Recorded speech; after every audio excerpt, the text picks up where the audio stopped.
Hə, köhnələr. Əsl Azərbaycanlılar hava soğuyan kimi neynirlər? Düzdür. Gedirlər ya xaş yeməyə, ya da ki kəllə paça. İndi gəlmişəm bu bir dənə kafe var. TikTokda həmişə çıxır mənim qabağıma. Faiq Şuşa. Gəlmişəm bunların bir xaşın dadına baxım. Yol üstü.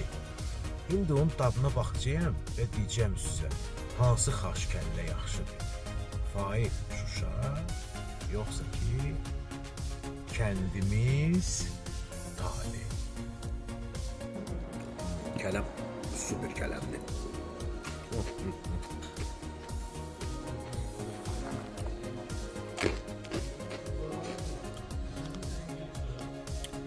Suxarıyla əla gelir. Bəh, bəh, bəh. Başa baxın, Bəh, bəh, bəh, bəh, bəh. Buradakı xaşın dadına baxdım. İnanın ki, eksprompt idi. Sadəcə elə bağdan evə gəlirdim. Abed vaxtı idi. Hələ buranın yanından keçirdim. Girdim sadəcə olaraq dadmağa da, belə yol üstü də. İndi nə deyim mən? Bax, indi kimin xaşı yaxşıdır? Belə deyək də, bu xaşda mənim nə xoşuma gəldi, biraz belə ciki xaşı idi də, yəni görünür ki, belə xırda danaların ayaqlarından hazırlanmışdı, qatılığı da yaxşı idi.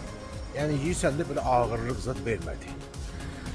Xoşuma gəldi ki, sarımsağı belə iri-iri doğrayıb götürdülər masanın üstünə. Kələm də ki, aləm idi, yəni tutmaya söz yox idi.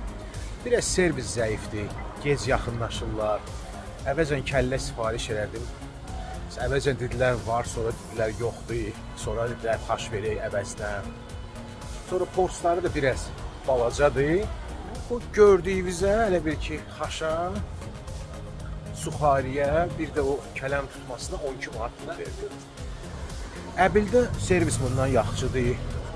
Masanın üstünə özünüz bilirsiniz də, yəni belə köhnə variant kimi bu yaş desmalda götürürlər. Xaşın porsi məncə buradan böyükdür. Əbildə xaş da bundan yağlıdır.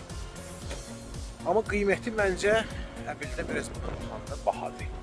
Yəni belə müqayisə eləsək, təqribi deyəsən əbildə gəlib çıxacaqdım. Burada mən gideyim 15 manat. Bax belə. Yəni son söz bunu deyərəm də. Onu deyərəm ki, hər ikisinin xaşı yaxşıdır, məsləhətdir. Qaldı indi gələn dəfə kəlləni yoxlamağa. Həyif ki, bugün bunların kəlləsi yox idi. Qəlbdən qəlbə bu qədər.